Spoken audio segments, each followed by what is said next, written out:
Quiz time! What does an outfit and a misfit have in common? Tick tock, tick tock. Come on, think of an answer.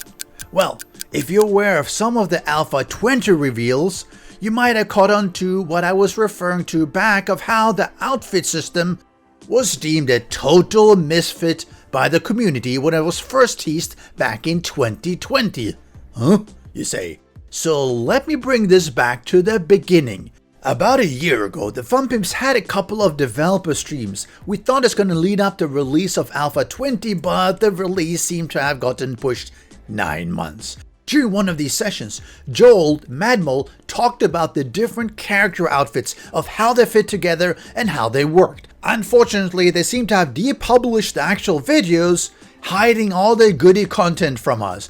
Fortunately, I had a couple of clips I managed to dig out, so let's listen to Madmole as he goes through it. But aren't you just lucky that I keep track of things? Make sure to hit that like button, ring the bell, subscribe. It's all free, but it does help me out tremendously. Keep in mind, however, this was the original idea of what they originally thought they would do for Alpha 20.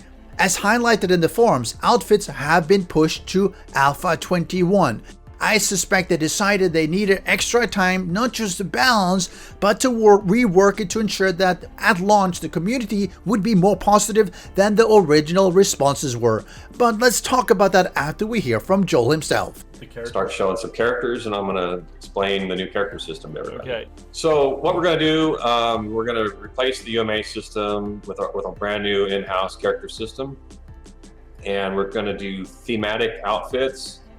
And basically all clothing in the item will have some kind of armor rating. So we're doing away with clothing, but we're going to have these outfits that have armor built into them. I mean, and some of them are going to be kind of like basically clothing with low armor rating, and then we'll have heavier duty outfits that are full on heavy armor.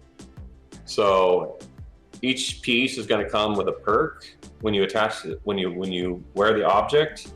And then we're going to have a completion bonus when you get the full set on, just like we do with our books. When you read all the books, you get a special perk that's unlocked. So this farmer's outfit, you know, your body outfit is going to have give you a 10% chance to harvest an extra crop. And these percentages, imagine quality range. So a brown one will give you a 10% chance, you know, and the orange gives you 20, 30, 40, 50. And then legendary will give you a 100% chance to harvest that extra crop. So that's what how these percentages kind of work out. And then throughout the document, basically, anytime there's 10%, that means 1, 2, 3, 4, and 5%, and then 10 would be legendary. So legendary is always twice as good as blue or pink, purple, whatever. These aren't final. These are just my initial thoughts on this. And as we get a little further, I'll probably refine and change some of these. All right, so here we have a lumberjack, and this is kind of great for chopping wood, use of axes, excellent warmth, and it's a light armor. So your main outfit is going to keep you warm and use 20% less stamina using axes, which is cool. Everybody's going to like this outfit. This is the miner, and this is great for carrying ores and strength build, and it's going to be heavy armor.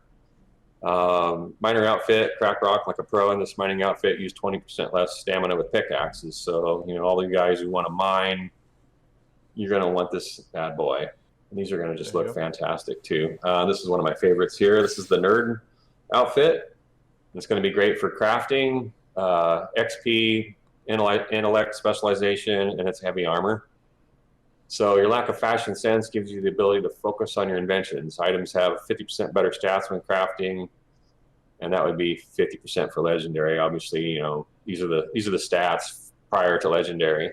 So if you want to craft better quality items, you get this bad boy on, and it's gonna, you know, really be a big game changer for the crafters. And then the goggles, everybody's kind of familiar with those. They're gonna, you know, give you more XP. There we go. Nomad. This is kind of your adventure.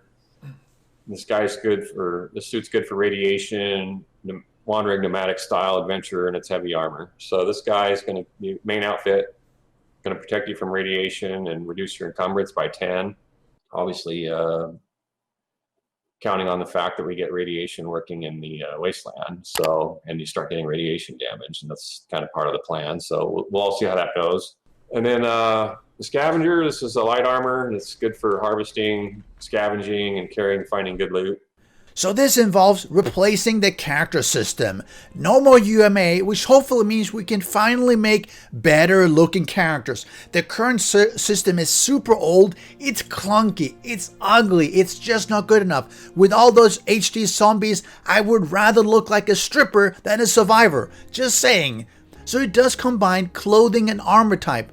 But as you can also see, it's very situational. It carries perks for the different parts of the outfit. So what's the problem? I think there are two factors here based on feedback that I've heard.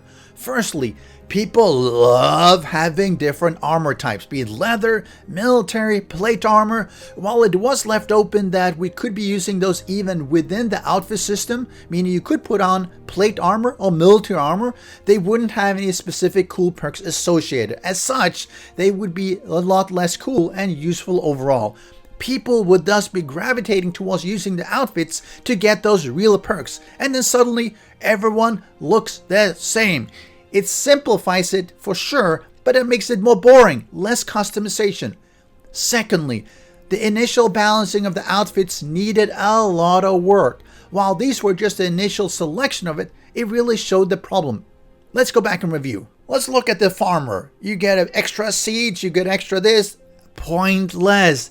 I don't care about getting an extra seed, a whole outfit to get an extra seed. Not necessarily 100% of the time, but 10% extra chance to get a seed when looting. Come on, that's pointless. The miner? Oh, not too bad when you are mining resources. The rest of the time, why would you be using it? Now the nerd outfit is probably the ugliest, but one of the best ones. Really good for when you're doing your crafting, when you're doing your base work, gaining an extra 20% experience. Those Blood Moon hordes, everyone would be wearing the nerd outfit. Nomad, if you're going to the Wasteland, you need to be using this. Scavenger is great for when you're looting and scavenging those resources. And in effect, it means that it's very situational. Every Blood Moon horde, everyone will look like they're nerds. Going to the Wasteland, you would be wearing the Nomad outfit. Going to mine, everyone switches to the miner. Oh, farmer, oh, let's switch to the farmer. Too situational. You need so many different outfits and you would have to switch between them depending on where and what you were doing.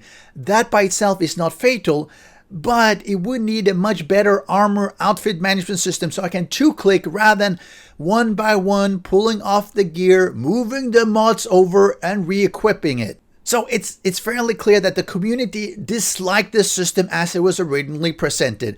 Granted, it is needed for the bandit system and for the boss zombies, like I covered a couple of videos earlier, but for player characters, it really did need a good revamp.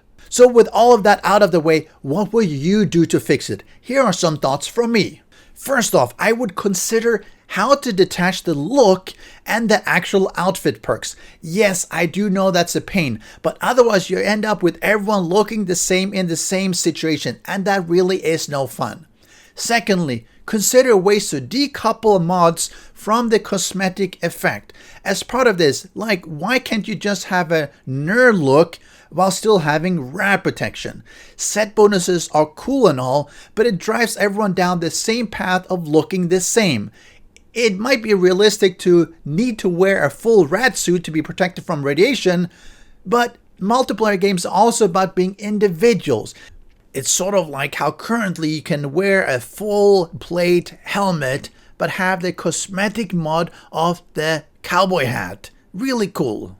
Doing it this way would allow for more customization options, different looks, while also allowing for an easier way to switch outfits, switch mods, and maybe they need to implement something like a closet that I can go to and just switch the outfits so I can do that in an easy fashion even if I had multiple of them. And thus I would need to be at my base, I can't be out in battle, but it would make it simple. Still, I do think this system has merits, and having more unique looks would be awesome. I don't know about you, but I generally never identify people based on looks in 7 Days to Die just by name tag, as character models are super generic as soon as people wear some armor. But what do you think? Give me your thoughts in the comment section below and make sure you like the video. Catch you again, survivor, or farmer, or nomad, or maybe you're just a nerd, or a cool wasteland warrior. Special thanks to the great patrons supporting the channel.